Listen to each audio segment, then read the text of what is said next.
കുശുമ്പ് പറയരുത്. ഒരു വാക്കിന് വളരെ കൂടുതൽ ആഴമുണ്ട്. വാക്ക് അഗ്നിയാണ്. ഓരോ കുശുമ്പും പറഞ്ഞു കഴിഞ്ഞ് നിങ്ങൾക്ക് എന്തെങ്കിലും പണിയെടുക്കാൻ പറ്റുമോ എന്ന് ആലോചിക്കും. നിങ്ങളുടെ ചിന്തകൾ മാറുമോ എന്ന് ആലോചിക്കും. നിങ്ങളുടെ ഹോർമോണുകൾ മാറുമോ എന്ന് ആലോചിക്കും. പിറ്റ്യൂട്ടറിക്ക് മാറ്റം വരുമോ എന്ന് നോക്കും. കുശുമ്പ് പറയരുത്. പരുഷ ഭാഷണമരുത്.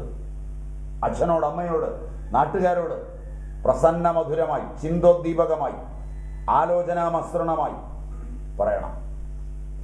തൻ്റെ പണികൾ എടുത്തു തീർക്കുകയും പണികളിൽ സ്വച്ഛന്തം വ്യാപൃതനാവുകയും ആരോഗ്യം കാക്ഷിക്കുകയും 100 വയസ്സിനപ്പുറം ജീവിക്കുകയും ചെയ്യാൻ ഇച്ഛിക്കുന്നുവെങ്കിൽ തൻ്റെ തൊഴിലെടുത്ത് മര്യാദയ്ക്ക് ജീവിക്കുകയും കഴിയുന്നത്ര ആളുകളോട് സംഭാഷണം ചെയ്യുമ്പോൾ ആവശ്യത്തിന് മാത്രം സംഭാഷണം ചെയ്യുകയും ചെയ്യണം.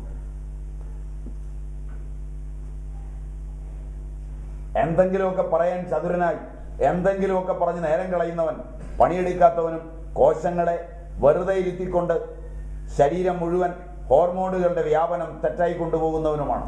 അത്തരക്കാരെ വാർത്തെടുക്കുന്നതിനുള്ള ആലസ്യമാണ് ആധുനിക ശാസ്ത്രവും സാങ്കേതിക വിദ്യയും നിങ്ങൾക്ക് തന്നത്. ആധുനിക ശാസ്ത്രത്തിൻ്റെയും സാങ്കേതിക വിദ്യയുടെയും വെളിപാട് മനുഷ്യന്റെ ആരോഗ്യം കളയാൻ മാത്രം കെട്ടിച്ചമച്ചുണ്ടാക്കിയതാണ്. അതിനോട് നിങ്ങൾക്ക് എത്ര താല്പര്യമുണ്ടോ അത്രയും നിങ്ങളുടെ മരണം അടുത്തിരിക്കുന്നു രോഗങ്ങളോടുകൂടി.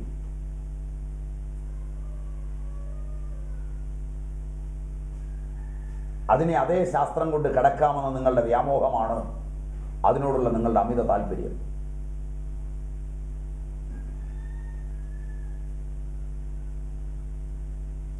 ഇത്തരം കാഴ്ചപ്പാടുകളുള്ള ഒരാളിൻ്റെ അടുക്കലാണ് നിങ്ങൾ വന്നിരിക്കുന്നത്. നിങ്ങൾ പോകുന്ന വഴികളോട് മുഴുവൻ വിപരീതമായ അങ്ങനെ ഒരു മനുഷ്യനെ നിങ്ങൾ ഇതുവരെ കണ്ടുമുട്ടിയിട്ടുണ്ടാവില്ല. Am I right?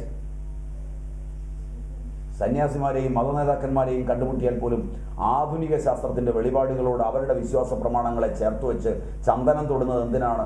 അത് ആറ്റമിക് റിയാക്ടറിൻ്റെ അകം പൊതിഞ്ഞിരിക്കുന്ന ചന്ദനം കൊണ്ടാണ്. അതുകൊണ്ട് ആറ്റമിക് റേഡിയേഷൻ ഉണ്ടാകില്ല എന്ന് പറഞ്ഞ് തെറ്റിദ്ധരിപ്പിച്ച് പ്രചരിപ്പിക്കുവാൻ നടക്കുന്നവരെ അതാ നിങ്ങൾ കണ്ടിട്ടുണ്ടാവുക. ഇത് നോട്ട്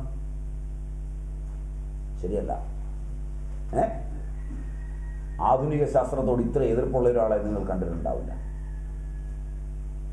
ഇതിൻ്റെ ചെറിയ രൂപം ഗാന്ധിയിലോ മാവോ സേതുങ്ങിലോ നിങ്ങൾ കണ്ടിട്ടുണ്ടാവും. അല്പം വേറെ മനുഷ്യരായി ജനിച്ച ആരിലും കാണില്ല. അവരഭിപ്രായം പ്രകടിപ്പിച്ചിട്ടുണ്ട് ഇങ്ങനെ. അതുകൊണ്ട് ആലോചിച്ചിട്ട് ഇവിടെ നിന്നാവും.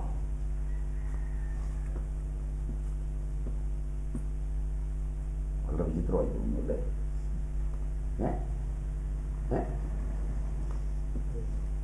നല്ലപോലെ ആലോചിക്കണം. പൈശുനം, പരുഷം, അനൃതം കെട്ടിച്ചമച്ച് പറയരുത്. നിങ്ങളുടെ സാഹിത്യവും കലയുമാണ് ഇത്രയധികം രോഗം ഉണ്ടാക്കിയത്. അത് മുഴുവൻ കള്ളത്തരം എഴുതുകയാണ്. ഒറ്റയാഴ്ചത്തെ സീരിയൽ മതി ആ കുടുംബത്തിലുള്ള മുഴുവൻ പേരും രോഗിയാകാൻ. സ്വസ്ഥത തീരാൻ. പോഗോ ചാനൽ ഓൺ ചെയ്യുമ്പോൾ പിള്ളേരത് മാറ്റാൻ സമ്മതിക്കില്ല. Am I right? നിങ്ങളുടെ വീട്ടിലെ പിള്ളേരിൽ നല്ലൊരു ശതമാനവും ഷൂവിനകത്ത് ചായ ഒഴിച്ചു കുടിക്കും. സോക്സിനകത്ത് ഏത്തപ്പഴം കയറ്റി വെച്ച് ചവിട്ടി നടന്നിട്ട് അത് കുളിച്ച് തിന്നും. പോഗോയിൽ കാണുന്നതാ. ഇത് കോണ്ടാക്ട് ഡിസോർഡർ എന്ന രോഗമാണ്. ഇന്നെല്ലാ ചാനല് പോഗോ ഉള്ള കൊച്ചു TV ഉള്ള എല്ലാ വീട്ടിലെയും കുട്ടികൾ, ആൺകുട്ടികളും പെൺകുട്ടികളും ചെറുപ്പത്തിൽ തന്നെ കോണ്ടാക്ട് ഡിസോർഡർ എന്ന രോഗമുള്ളവരാണ്. അത് കുറച്ച് കഴിഞ്ഞാൽ mania, depression, maniac depression, schizophrenia, paranoia, paranoid schizophrenia, mental രോഗത്തിലേക്കുള്ള തുറന്നിട്ട വാതിലാണ് ഈ ചാനൽ. ഈ ചാനൽ വീട്ടിൽ ഓൺ ചെയ്യുന്നുണ്ടെങ്കിൽ കുട്ടികളെ ഇവിടുന്ന് ചികിത്സിക്കരുത്. ആദ്യം പോയി രോഗം മാറണമെന്ന് ആഗ്രഹിക്കുന്നുവെങ്കിൽ ചാനൽ ഓപ്പറേറ്റേഴ്സിനെ വിളിച്ച് ആ ചാനൽ ക്ലോസ് ചെയ്യണം. എന്നിട്ട് മാത്രമേ മരുന്ന് വാങ്ങാവൂ.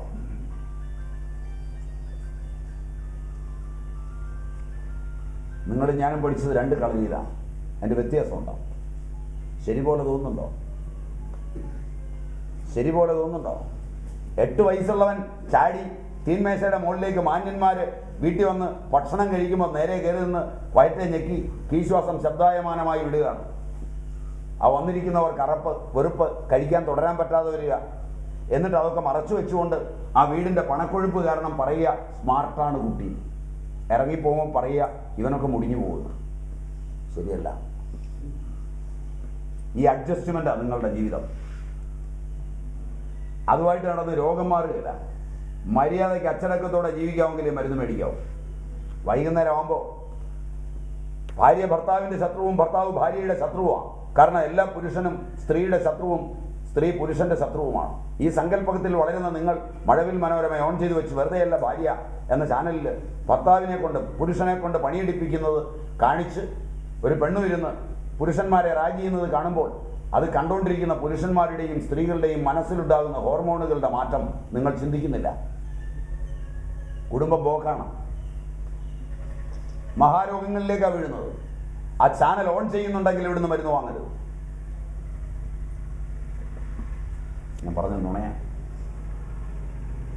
നുണയാ? എനിക്ക് കാണണം. നീ കാണാൻ പറ്റില്ല, മരുന്ന് തരേണ്ടതാ. ഞാൻ നിങ്ങൾക്ക് മരുന്ന് തരേണ്ടതാ. എൻ്റെ മരുന്ന് ഫലിക്കണമെങ്കിൽ ഈ ലോകത്ത് നടക്കുന്നത് മുഴുവൻ ഞാൻ കണ്ട് അത് ഏതൊക്കെ തെറ്റാണ് എന്നുള്ളത് തടഞ്ഞില്ലെങ്കിൽ എൻ്റെ മരുന്നിൻ്റെ ഫലമാണ് പോകുന്നത്.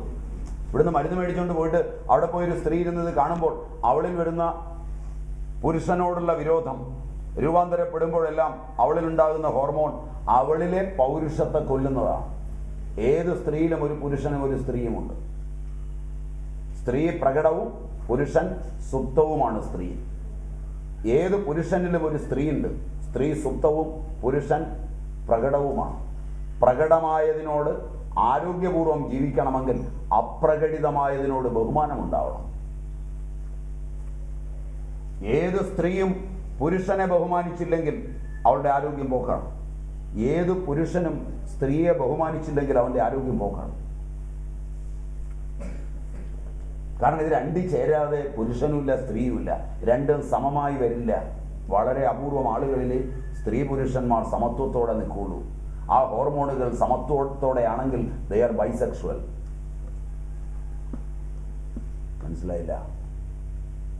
മനസ്സിലായില്ല?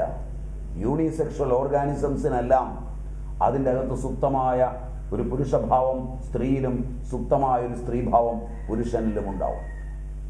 തന്നിൽ ഏത് സുപ്തമായിരിക്കുന്നുവോ അതിനെ അത്യന്തം ബഹുമാനിക്കുന്നവർക്ക് ആരോഗ്യമുണ്ടാവും. അതിനെ ബഹുമാനിക്കാതെ അതെൻ്റെ ശത്രുവാണെന്ന് വിചാരിച്ചാൽ അതൊരു ജന്മപാപമാണ്, മാരക രോഗമാണ്. അത് മരണത്തിലേക്കുള്ള തുറന്ന വാതിലാണ്. പ്രകടമായി തൻ്റെ മുമ്പിലിരിക്കുന്ന പുരുഷനെ ഏതെല്ലാം സ്ത്രീക്ക് ബഹുമാനിക്കാൻ കഴിയും? പ്രകടമായി തൻ്റെ മുമ്പിലിരിക്കുന്ന സ്ത്രീയെ മാതൃത്വത്തിൻ്റെ എല്ലാ ഭാവങ്ങളോടും കൂടി എത്രമാത്രം പുരുഷന് ബഹുമാനിക്കാൻ കഴിയും? ആ പുരുഷനും സ്ത്രീയും ആരോഗ്യമുള്ളതായിരിക്കും. അത് പഠിക്കാതെ പരസ്പരം ശത്രുതയിലുള്ള സാഹിത്യവും കലയും രചിച്ച് പരസ്പര ശത്രുതയിൽ ജീവിക്കാൻ ഒരുങ്ങിയിട്ട് മരുന്ന് മേടിക്കാൻ രണ്ടും കൂടെ തെണ്ടിയിട്ടെന്താ കാര്യം? നിങ്ങൾ രണ്ടു കൂട്ടരും മരുന്ന് മേടിച്ചുകൊണ്ട് പോയിട്ടൊരു കാര്യമില്ല. മരുന്ന് മേടിക്കാതിരുന്ന രണ്ടും വലിയ രോഗം വരാതെ അങ്ങ് ചാവും, അല്ലെങ്കിൽ രോഗത്തോടുകൂടി ചാവും.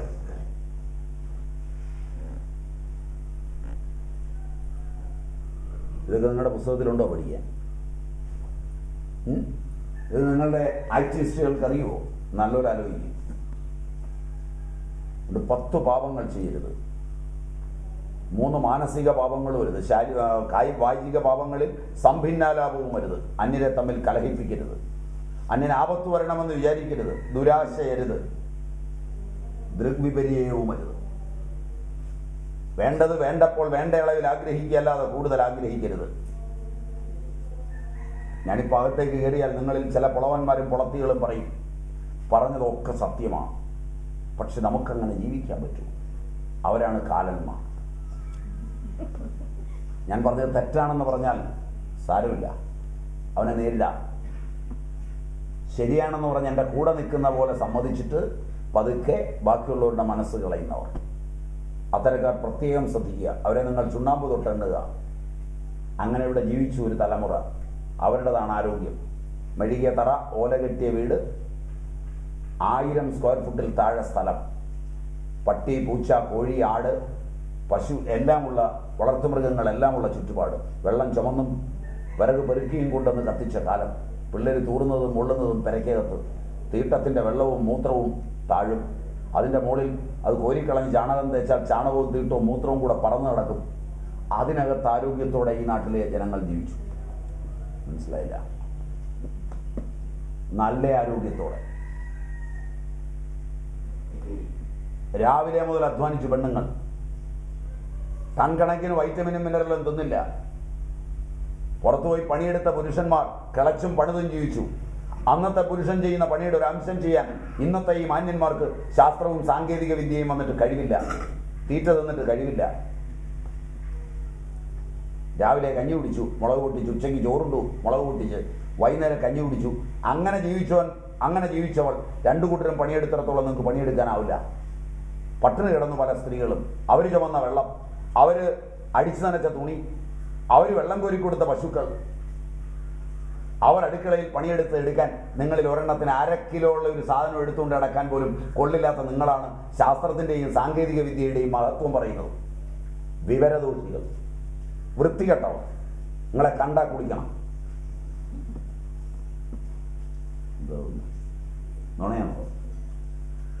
നുണയാണോ? ഇനി പൊങ്ങച്ചവും കാണിച്ച് നടക്കരുത്. വിദ്യാഭ്യാസം കൊണ്ട് തല കുനിച്ച് ഇതിനകത്ത് കയറാവും.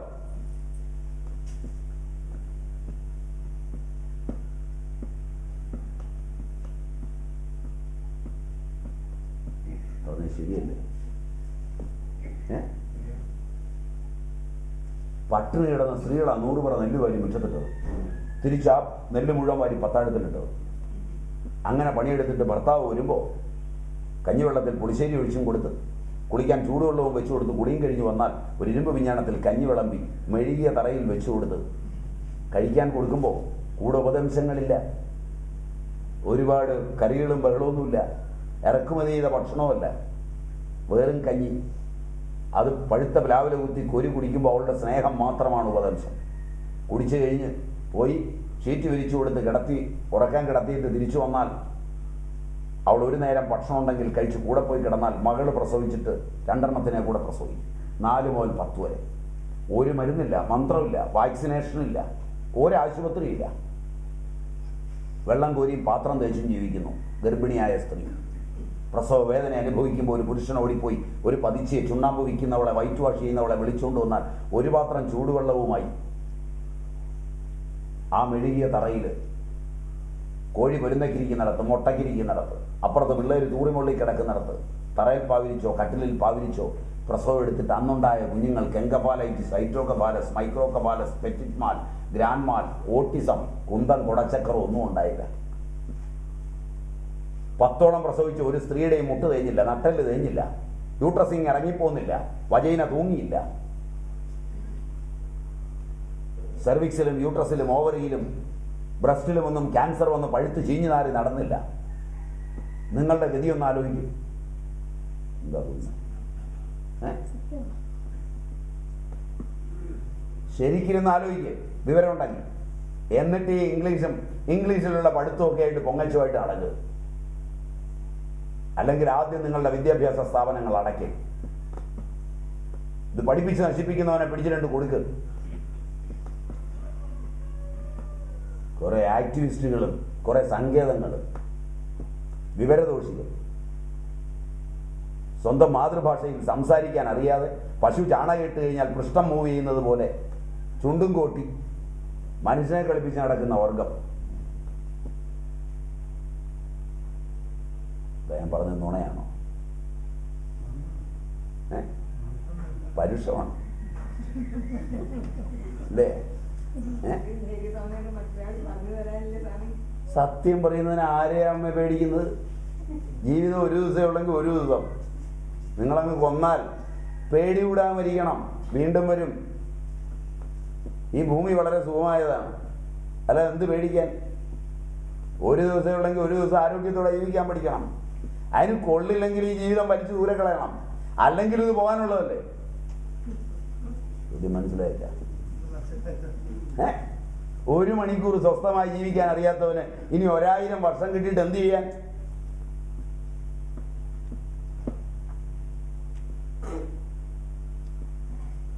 സത്യല്ലേ? ചോദ്യം ശരിയല്ല. നല്ലപോലെ മനസ്സിലാക്കി കഴിഞ്ഞാൽ 5 പൈസയുടെ മരുന്ന് മേടിക്കാൻ ഇങ്ങോട്ട് പോലും കയറണ്ട. പോയി സുഖമായിട്ട് മനുഷ്യനെ പോലെ ഒന്ന് ജീവിച്ചാൽ മതി. സകല രോഗവും പോയിരിക്കും. വാക്ക് എൻ്റെ ആണെങ്കിൽ. അതല്ല ശാസ്ത്രവും ചുവന്നുകൊണ്ട് കിടക്കാനാണ് പ്ലാനെങ്കിൽ മരുന്ന് എൻ്റെ മേടിച്ചുകൊണ്ട് പോയാലും വലിയ കാര്യമൊന്നുമില്ല.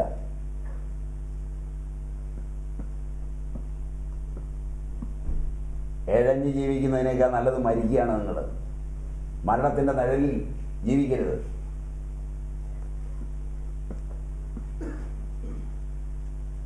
ഇവിടെ ഇങ്ങനെ ജീവിച്ചതാ ഒരുപാട് ആളുകൾ. ഇന്നോ 2.5 വയസ്സിൽ കൊണ്ട് വെക്കുക പഠിക്കാൻ. കോട്ട്, സൂട്ട്, ടൈ, ബൂട്ട്, 500-ന്റെ നോട്ട് പോക്കറ്റിൽ, സഞ്ചരിക്കാൻ വാഹനം. അന്ന് വീട്ടിൽ വല്ല പണിയുണ്ടെങ്കിൽ പഠിക്കണ്ട, വീട്ടിൽ ഇരുന്നാൽ മതി, പണിയെടുക്കണം. അങ്ങനെ പണിയെടുപ്പിച്ച് തല്ലി വളർത്തിയ പിള്ളേര് പ്രായം ചെന്നപ്പോൾ അവരുടെ തന്തയും തള്ളയും പൊന്നുപോലെ നോക്കി. ശരിയല്ല. ഇന്ന് നിങ്ങളെ എടുത്ത് ചുമന്ന് കൊണ്ടുവന്ന് ടൈയും ബൂട്ടും കെട്ടി വണ്ടിയെ കയറ്റിവിട്ട് 10 മണിക്ക് കഴിക്കാനുള്ള സ്നാക്സും തന്ന് ഇഷ്ടം പോലെ പൈസയും തന്ന് വളർത്തിയിട്ട് പഠിത്തം ഒഴിച്ചുള്ളതെല്ലാം അവിടെ നടന്നു. രാപകൽ ട്യൂഷൻ. ഒരു വെള്ളം കോരാൻ പ്രയോജനമില്ല ഇതിൽ ഒരെണ്ണത്തിനെ കൊണ്ട്. ചെറുപ്പക്കാരാണെങ്കിൽ തന്നെത്താനാ ഇണയെ കണ്ടുപിടിക്കുന്നത്. അന്ന് ഇണയെ കണ്ടുപിടിച്ച അച്ഛനും അമ്മയുമാണ്. കണ്ടുപിടിച്ച് കഴിഞ്ഞാൽ വീട്, സഞ്ചരിക്കാൻ വാഹനമൊക്കെ തന്തയുണ്ടാക്കി തരണം. അതൊക്കെ തന്ന് കല്യാണം കഴിപ്പിച്ചങ്ങ് താമസിപ്പിച്ചാൽ തന്തയും തള്ളയും വേണ്ട കൂടെ. ശരിയല്ല. ഒരെണ്ണം തന്തയ്ക്കും തള്ളയ്ക്കും വെള്ളം കൊടുക്കുമോ ഈ വിദ്യാഭ്യാസം കിട്ടിയിട്ട്? സൗമനസ്യത്തോടെ വർത്തമാനം പറയുമോ? ഈ വിദ്യാഭ്യാസമല്ലേ ഏറ്റവും ആരോഗ്യമില്ലാത്ത സാധനം? പാരമ്പര്യം നിഷേധിക്കുന്നതും തന്തയ്ക്കും തള്ളയ്ക്കും വെള്ളം കൊടുക്കാത്തതും ചുറ്റുപാടുകളോട് ഇണങ്ങാത്തതും ചെല്ലുന്നിടത്ത് യോജിക്കാത്തതും അന്യരോട് ഇണങ്ങി ജീവിക്കുവാൻ പറ്റാത്തതുമായ ഈ വിദ്യാഭ്യാസത്തെക്കാൾ അനാരോഗ്യകരമായ ഒരു സാധനം എന്തുണ്ട്? അതുള്ളിടത്തോളം കാലം നിങ്ങൾക്ക് ആരോഗ്യമെന്നത് സങ്കല്പിക്കാൻ കഴിയുമോ?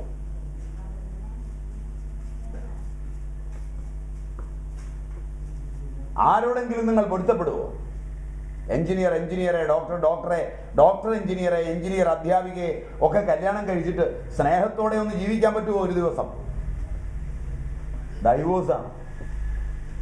ആരോഗ്യമില്ലാത്ത മനസ്സുള്ളവർ. ആരെയെങ്കിലും കാത്തിരിക്കാൻ പറ്റുമോ? മറ്റൊരാളോട് സൗമ്യമായി പെരുമാറാൻ പറ്റുമോ? വിദ്യാഭ്യാസമാണ് ഏറ്റവും ആരോഗ്യം തകർക്കുന്നത്. അത് നിങ്ങൾക്കുണ്ടോ? പ്രയാസമോ രക്ഷപ്പെടാൻ? അതിൻ്റെ അഹങ്കാരം ചില്ലറയല്ല. അതുകൊണ്ട് ഇവിടെ വെച്ച് തിരുത്തിയാൽ ആ വിദ്യാഭ്യാസം നന്മയ്ക്ക് ഉപയോഗിക്കാമെങ്കിൽ മരുന്നിന് കയറാം, അല്ലെങ്കിൽ പോകാം. ഹുങ്കൊന്നും കാണിക്കണ്ട. നിങ്ങളുടെ വിദ്യാഭ്യാസത്തെ ബഹുമാനിക്കുന്നവനല്ല ഞാൻ. കാരണങ്ങൾ ഇവയാണ്.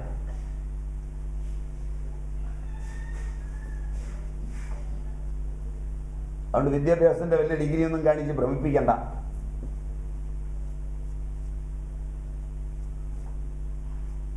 ഇക്കാര്യത്തിൽ തീരെ മര്യാദ കേട്ടവനാണ് ഞാൻ.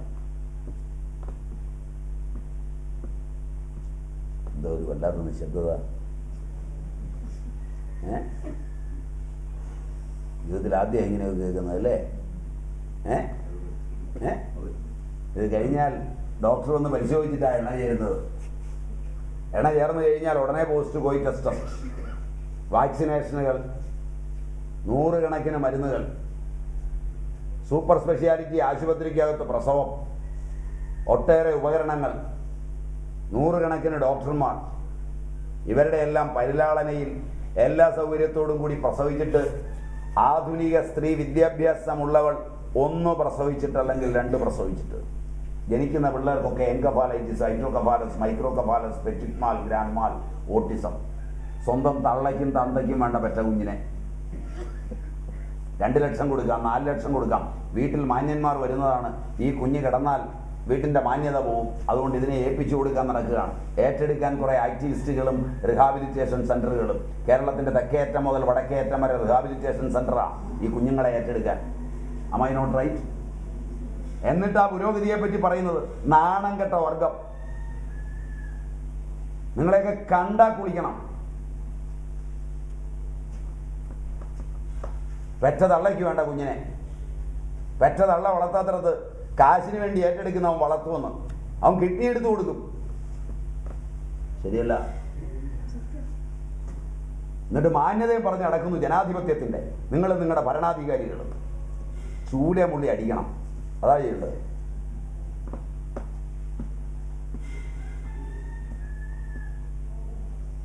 കേരളത്തിൽ തെക്കേറ്റം മുതൽ വടക്കേറ്റം വരെ ഫ്ലക്സ് ബോർഡാണ്. റിട്ടയേർഡ് ജസ്റ്റിസ്, സിനിമാ നടിമാർ, നടന്മാർ, ഉന്നത മതനേതാക്കന്മാർ ഒക്കെ നിരന്നു നിൽക്കുക പ്രസ്ഥാനത്തിന് പണം കിട്ടാൻ. എന്തിന്? ഇതുപോലുള്ള പിള്ളേരെ വളർത്താൻ. ശരിയല്ല? ഇതാ പുരോഗതി. വീട്ടിൽ വേണ്ടതിനെയൊന്നും വയസ്സായതിനെയും വേണ്ട. ശരിയല്ല? അതുകൊണ്ട് കൂടുതൽ വാചകമൊന്നും അടിക്കരുത്. വിദ്യാഭ്യാസമുള്ളവൻ മറ്റുള്ളവരെ മയക്കുന്ന നമ്പറൊന്നും ഇറക്കരുത്. നിങ്ങളുടെ MP തീരെ ചിലവാകുകയില്ലാത്ത സ്ഥലമായത്.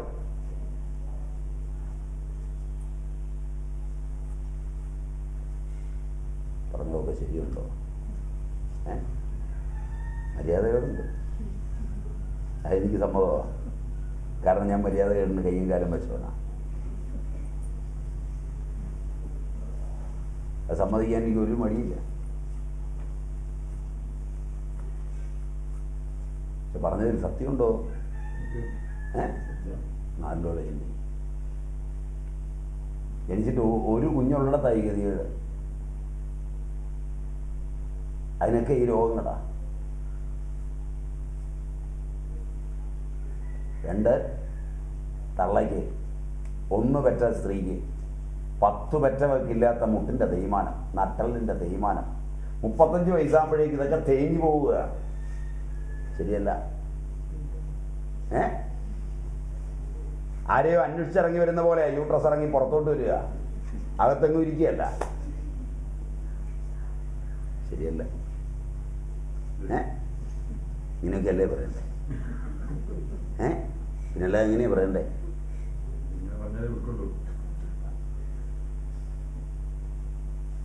അതൊരു കാവിക്കാരൻ പറയുന്നു എന്ന് പറയുമ്പോഴാണ് നിങ്ങൾക്ക് ഏറ്റവും വിഷമം വരുന്നത്. ശരിയല്ല?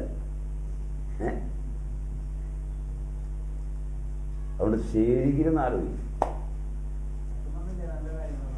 സർവീസ് നല്ലതോ?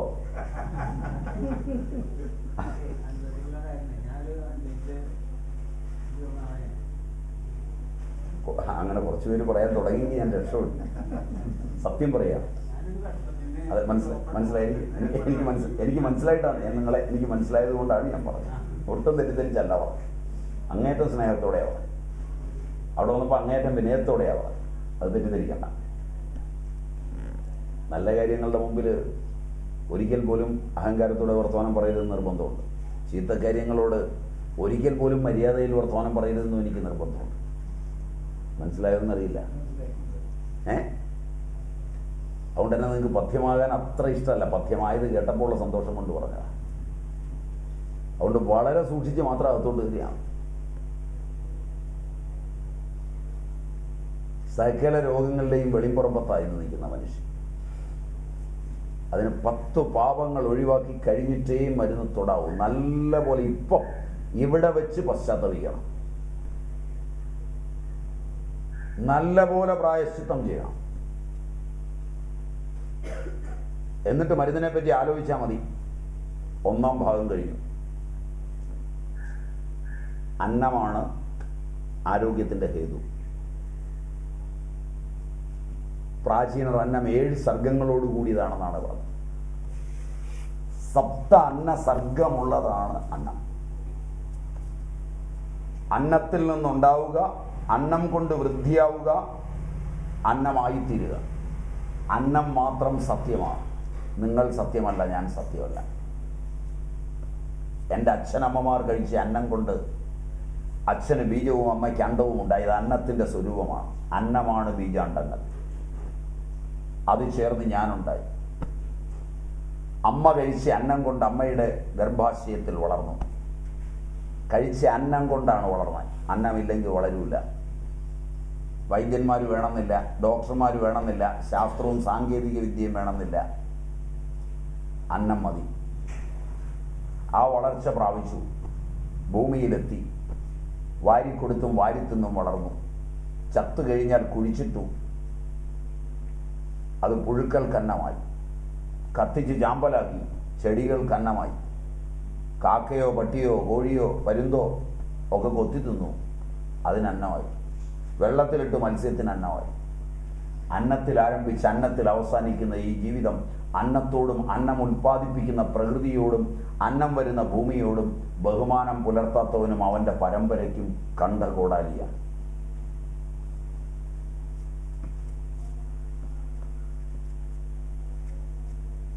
അന്നമാണീ ജീവിതമെന്നറിഞ്ഞ് മര്യാദയിരിക്കണം. അന്നം ന നിന്ദ്യാത് തദ്വ്രതം അന്നം ന പരിചക്ഷേത അന്നം ബഹുകുർവീത. 4 വ്രതങ്ങളാണ്. അന്നത്തെ നിന്ദിക്കരുത്. വയറ് നിറഞ്ഞിരിക്കുമ്പോൾ അന്നം കഴിക്കാൻ വിളിച്ചാൽ വേണ്ടെന്ന് പറഞ്ഞ് അന്നത്തെ നിന്ദിക്കരുത്. അന്നരൂപം തലച്ചോറിൽ പതിയും. വേണ്ടെന്ന് അന്നത്തെ നോക്കി പറഞ്ഞാൽ അലർജി തുടങ്ങും. നിങ്ങളുടെ മുഴുവൻ അലർജിയും അന്നനിന്ദയിൽ നിന്നാണ്.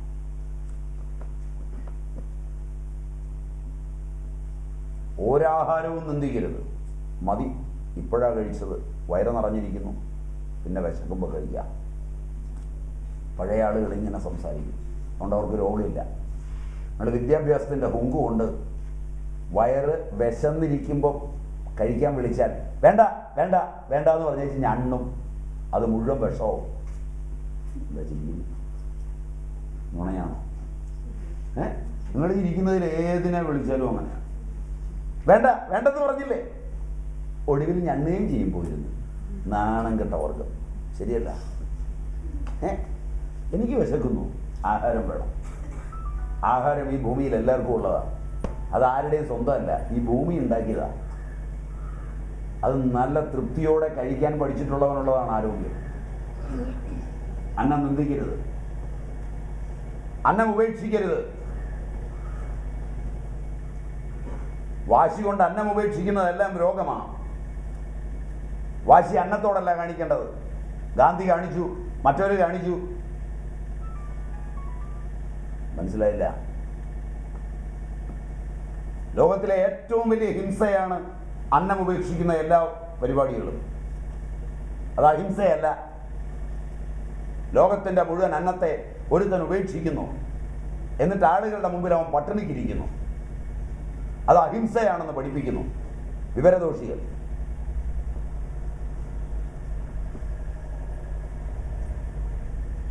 ദേഷ്യം വരുന്നുണ്ടല്ലേ? ഈ വഴിക്ക് ചിന്തിച്ചിട്ടില്ല. ഇങ്ങനെയൊക്കെയാ ചിന്തിക്കുന്നവർ, വിവരമുള്ളവർ ചിന്തിക്കുന്നത്. അല്ലാതെ മഹാന്മാർ കാണിച്ചാൽ എല്ലാം അങ്ങ് തലയെ കയറ്റിക്കൊണ്ട് നടക്കുകയല്ല. മഹാന്മാർക്ക് മഹത്വമുണ്ട്. ഗാന്ധി മഹാനാണ്. ഉത്തമ കാര്യങ്ങൾ ഒരുപാട് പറഞ്ഞിട്ടുണ്ട്. എന്ന് വിചാരിച്ച് ഉത്തമ കാര്യങ്ങൾ പറയുന്ന ഒരുത്തൻ വിഡ്ഢിവേഷം കെട്ടുകയോ വിഡ്ഢിത്തം പറയുകയോ ചെയ്താൽ അതൊക്കെ ചുമന്നോണമെന്ന് നിർബന്ധമില്ല. അത് നിങ്ങൾ ചുമക്കുന്ന കൊള്ളാം. അന്നം ഉപേക്ഷിക്കരുത് ഒരിക്കലും. അന്നം ധാരാളം ഉണ്ടാക്കണം. ഒരു ദിവസത്തിൽ 1 മണിക്കൂറെങ്കിലും അന്നത്തിന് പണിയെടുക്കാതെ തിന്നരുത്.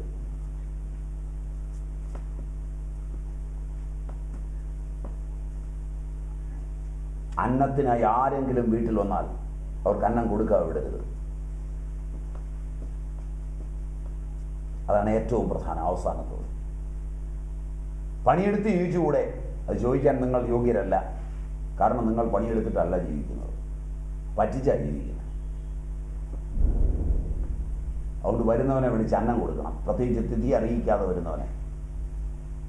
ആ അന്നം കൊടുക്കുമ്പോഴാണ് നിങ്ങളുടെ ആശ, പ്രതീക്ഷ, സംഗതം, സൂനൃതം, പുത്രൻ, പശു എല്ലാം രക്ഷപ്പെടുന്നത്.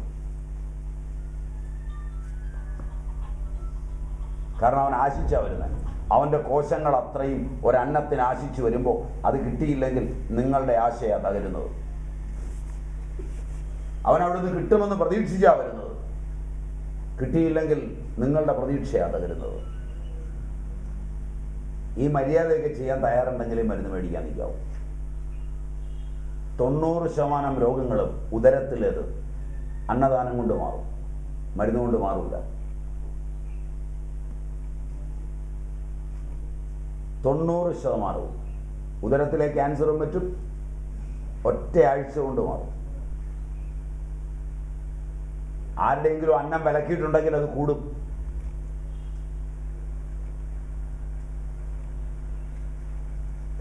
ഇത്തരം അന്ധവിശ്വാസമാണ് എൻ്റെ ചികിത്സ. സമഷ്ടിയുടെ ഭാഗമാ മനുഷ്യൻ. അതിൻ്റെ ഭാഗമായി മര്യാദയ്ക്ക് നിന്ന് പെരുമാറിയാൽ രോഗം മാറും. അന്നത്തിൽ 7 സർഗങ്ങളുണ്ടെന്ന് പറഞ്ഞു. അതിൽ പ്രധാനം ലോകമെന്ന അന്നമാണ്. ലോകം ഒരു അന്നമാണ്. അതുകൊണ്ട് നല്ല കാഴ്ച, നല്ല കേൾവി, നല്ല വാക്ക്, നല്ല സ്പർശനം. ലോകം ശബ്ദം, സ്പർശം, രൂപം, രസം, ഗന്ധം എന്നിവ കൊണ്ട് അറിയുന്നതാണ്.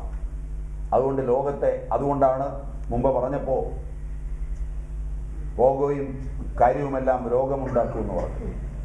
ഇന്ന് അനുഭവിക്കുന്ന ക്യാൻസർ 1970-കളിൽ കൊട്ടകയിലിരുന്ന് കരഞ്ഞ ആണുങ്ങളും പെണ്ണുങ്ങളും അവരും അവരുടെ സന്തതി പരമ്പരയ്ക്കുമായി രോഗം.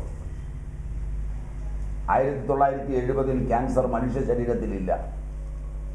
അന്ന് സിനിമയിലേ ഉള്ളൂ, മദനോത്സവം ഉൾപ്പെടെ. അന്ന് ആ രംഗത്ത് സുപ്രസിദ്ധമായി അനുഭവിച്ചവരിൽ നല്ലൊരു ശതമാനത്തിനും ആ രോഗം കിട്ടി. Am I right? Am I right? അന്ന് പോയിരുന്ന് കണ്ട് കരഞ്ഞു. എന്തിനാ നിങ്ങൾ കരഞ്ഞത്? ആ കാണുന്നത് അഭ്രപാളിയിൽ ചലച്ചിത്രത്തിൽ വെറും ഫിലിമാണ് ഓടുന്നത്. രാവിലെ ക്യാൻസർ രോഗിയായി അഭിനയിച്ച മിസ് കുമാരിയോ രാഗിണിയോ ശ്രീവിദ്യയോ ഉച്ച കഴിഞ്ഞുള്ള പടത്തിൽ ഈ രോഗമില്ലാതെ അഭിനയിക്കുന്നത് കണ്ടവരാ നിങ്ങൾ. ശരിയല്ല. അപ്പോൾ അവരല്ല അവിടെ അഭിനയിച്ചത് അവരാണെങ്കിലും രോഗം അവർക്കല്ല. ഏതോ കഥാപാത്രത്തിന് സാങ്കല്പികമായുള്ള രോഗമാണ്. സാങ്കല്പികമായ രോഗത്തിന് നിങ്ങൾ കരഞ്ഞു. കരച്ചിൽ സാങ്കല്പികമല്ല. Am I right? കരഞ്ഞത് എവിടെ വേദനിച്ചിട്ടാണ്? നിങ്ങളുടെ ബ്രെയിനിൽ, നിങ്ങളുടെ മനസ്സിൽ. നിങ്ങൾ ആ രോഗം ഏറ്റെടുത്തിട്ട് അത് വരാതെ എങ്ങനെ പോകും?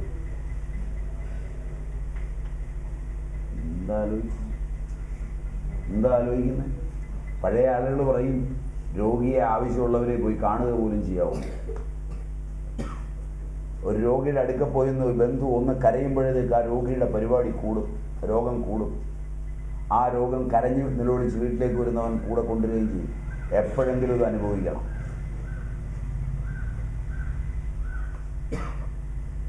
കാരണം നിങ്ങൾ കരയുന്നത് നിങ്ങളുടെ രോഗത്തിനാണ്. ശരിയല്ല. നിങ്ങളുടെ കോശം അത് സ്വീകരിച്ചു കഴിഞ്ഞു. അതുകൊണ്ട് ലോകം ഒരു അന്നമാണ്. ലോകത്ത് ഏറ്റവും പൊക്കം കുറഞ്ഞ കുഞ്ഞുങ്ങളുള്ളത് ജപ്പാനിലാണ്. Am I right? Am I right? ജപ്പാനിലെ ഏറ്റവും പ്രസിദ്ധമായ കല ബോൺസായിയാണ്. Is it true? Is it true? ഇന്ന് ജപ്പാനിൽ നിന്ന് നിങ്ങളത് കടം വാങ്ങിച്ചു കൊണ്ടുവന്ന് നിങ്ങളുടെ വീട്ടുമുറ്റത്ത് ആലും മാവും പ്ലാവുമെല്ലാം തായ് വേര് മുറിച്ച് മണലിൽ നട്ട് വെള്ളം ഒഴിക്കുന്നു. എന്നിട്ട് വരുന്നവരെയൊക്കെ വിളിച്ച് കാണിക്കുന്നു. രാവിലെ വീട്ടിലെ ആണും പെണ്ണും നിത്യവും ഇറങ്ങി ഇതിന് വെള്ളമൊഴിച്ച് കാണുന്നു. വളർന്നു വലുതാകാവുന്ന വൃക്ഷങ്ങളെ ഏറ്റവും മുരടിപ്പിച്ച് വളർത്തുമ്പോൾ, ആഹാരം കൊടുക്കാതെ മുരടിപ്പിച്ച് വളർത്തുമ്പോൾ, നിങ്ങൾ എന്തെല്ലാം ഇറക്കുമതി ചെയ്ത ഭക്ഷണം കഴിച്ചാലും നിങ്ങൾക്ക് ഇരിക്കുന്ന കുഞ്ഞുങ്ങൾ മുരടിച്ച് കാണുന്നു. കേരളത്തിൽ ഇപ്പോൾ ഈ ഒരു കല വന്നതിന് ശേഷം മുരടിച്ച കുഞ്ഞുങ്ങളുടെ എണ്ണം കൂടുതലുണ്ടോ?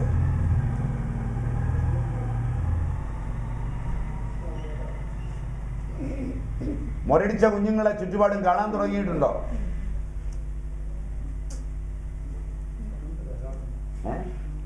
പണ്ടുണ്ടായിരുന്നോ ഇത്രയും അളവ്? അപ്പോൾ ആലോചിക്കുക. ലോകം ഒരു അന്നമാണ്. അതറിഞ്ഞ് ലോകത്തോട് ഇടപെടാൻ പഠിച്ചില്ലെങ്കിൽ ഈ വിദ്യാഭ്യാസം വെറും കോഞ്ഞാട്ടയാ.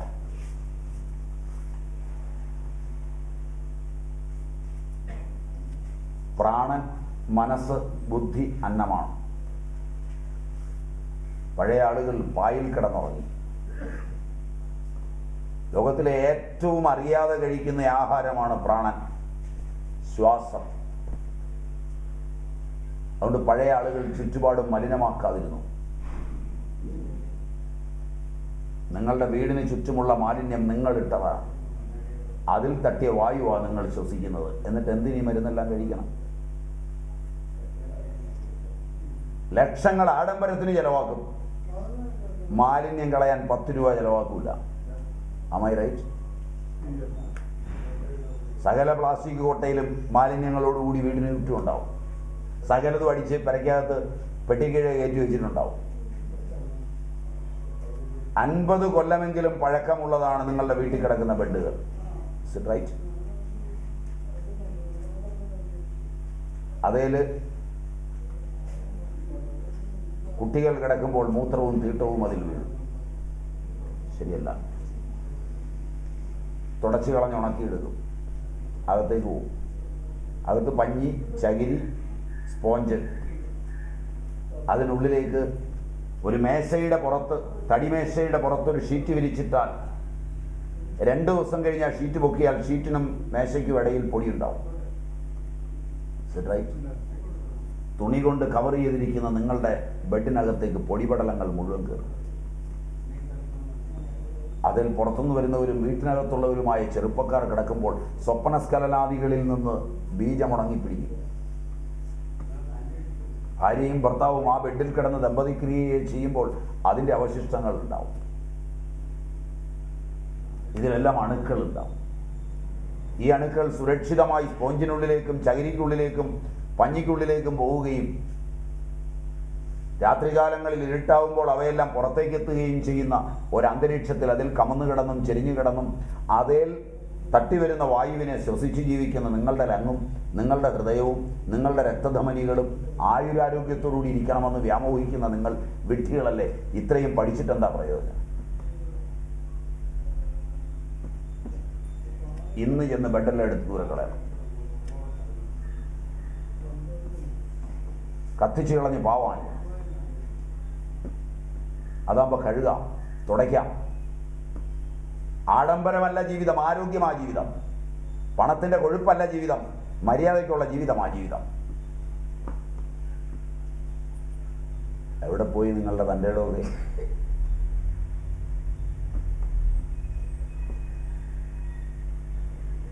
നിങ്ങൾ വിവരദോഷികളാണെന്ന് നെറ്റിയിലും കൂടെ എഴുതി വെക്കണോ? പോരെ ഇത്രയൊക്കെ? പഠിപ്പിൻ്റെ അഹങ്കാരമൊക്കെ നിർത്ത്. ഇത്രയും പ്രതീക്ഷിച്ചിട്ടുണ്ടാവില്ല അല്ലേ? ഇവിടെയൊക്കെ വന്ന് എനിക്ക് നോക്കേണ്ടത് ആവശ്യമാണ്. കാരണം ഞാനാ മരുന്ന് തരുന്നത്. എനിക്ക് മരുന്നിന് പ്രയോജനം കിട്ടണം. അതുകൊണ്ട് നിങ്ങൾ ഇതേലെല്ലാം കാണിച്ചു കൂട്ടുന്നതെല്ലാം കൃത്യമായി കാണേണ്ടതാണ്. വിരിച്ചിട്ടതാ, വരുന്നവനൊക്കെ കയറിയിരിപ്പാ. ശരിയല്ല. ഒന്നുകിൽ എടുത്തത് കത്തിച്ച് കളയണം, അല്ലെങ്കിൽ അതിൻ്റെ പുറത്ത് നല്ല റക്സീൻ കൊണ്ട് നല്ല പോലെ അടിച്ചു പൊതിയണം. എന്നിട്ട് അതിൻ്റെ പുറത്ത് ഷീറ്റോ വല്ലതും വിരിച്ച് കിടക്കണം. പറഞ്ഞാൽ മനസ്സിലായി? കളയാൻ മടി വരുന്നുവെങ്കിൽ അങ്ങനെ ചെയ്താലും മതി. ശ്വാസം നേരെയോ നല്ല റക്സീൻ കൊണ്ട് നന്നായി അടിക്കുക. റക്സീൻ വിരിച്ചാൽ പോരാ, നല്ലപോലെ കവർ ചെയ്ത് അടിച്ചെടുക്കുക.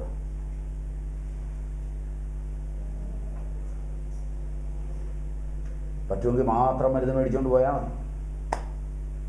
ഇല്ലെങ്കിൽ ഏറ്റവും പ്രധാനപ്പെട്ട അന്നമായ നിങ്ങളുടെ പ്രാണൻ വികലമാണ്. സങ്കല്പങ്ങളും വികല്പങ്ങളും ഉണ്ടാക്കുന്ന മനസ്സൊരന്നമാണ്. നിശ്ചയാത്മികയായ ബുദ്ധി ഒരന്നമാണ്. നിങ്ങളുടെ അഗ്നിയും നിങ്ങളിലെ ജലവുമാണ് ജീവൻ. ആ അഗ്നിക്കും ജലത്തിനും അർപ്പിക്കുന്ന ദർശവും പൗർണമാസവും ഒരെണ്ണമാണ്. ഇങ്ങനെ 6 അന്നങ്ങൾ. 7ാമത്തെ അന്നം കഴിക്കുന്നത്. 7ാമത്തെ അന്നവും ശുദ്ധമായിരിക്കണം. അലുമിനിയം, ഹിൻഡാലിയം, നോളിയം, സ്റ്റീൽ ഈ പാത്രങ്ങളൊന്നും വീട്ടിലുണ്ടാവരുത്.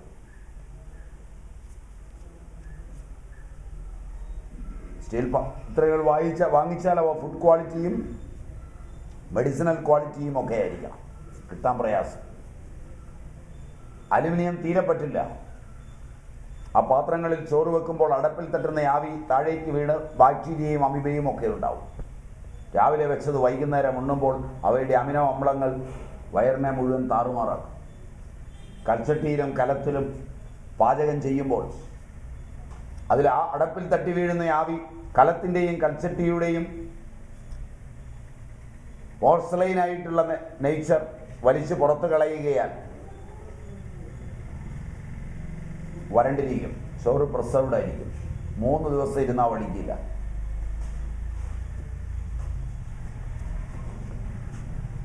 പഴയ അമ്മമാർക്ക് വിവരം ഉണ്ടായിരുന്നു, വിദ്യാഭ്യാസം ഇല്ലായിരുന്നു.